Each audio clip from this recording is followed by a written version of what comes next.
So at this point, they're realizing that Mara may be like the chosen one, so to speak. It's one of those terms we hate to use in fantasy because it's so trite. But actually, looking at this panel from top to bottom, this is one of my very favorite panels. If I could do this every time, I'd be delighted. It's open, it's loose. These figures are perfectly gestural, but I tighten up so much. So my set point is really tight and really accurate. And what I want is this. I want things to be open. I want things to be loose. I want them to look a little more like Jose Gonzalez at his most loose, but I tend to keep falling back on who I was while I'm trying to reinvent myself. So they're bringing her down to talk to another level of elder to find out if maybe there's something to her. But you can tell by her body language in every single panel, like coming down here, that she's really just tense and tight and she just wants to get stoned. She doesn't want to know about any of this.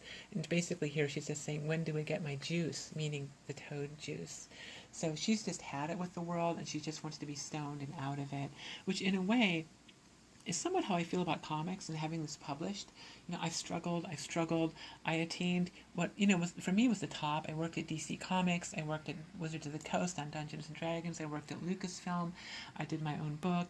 And now I'm doing this and asking myself, do I even care if this is published? Do I even care if this is finished? And I don't mean that cynically. I mean that on the most mystical level. Do I really need to be one more binder on a shelf of 3,000 books? And I don't have an answer yet. What I want to do is enjoy the process of drawing. That's why I want to get to this point more often. I want to get to this point more often. I want to get to where the process of drawing itself is a pleasure. This one too. If the process is not a pleasure now, I walk away from it. I used to be a hard, stern worker. Keep at it. Do your best work even when you don't feel like it. And I believe in that, especially for young people. They have to do that, otherwise they'll never master anything. But now for me, I'm, again, tearing myself down in a good way. I'm breaking my own rules, and I'm trying to find a new way of thinking about drawing and art and how I approach it.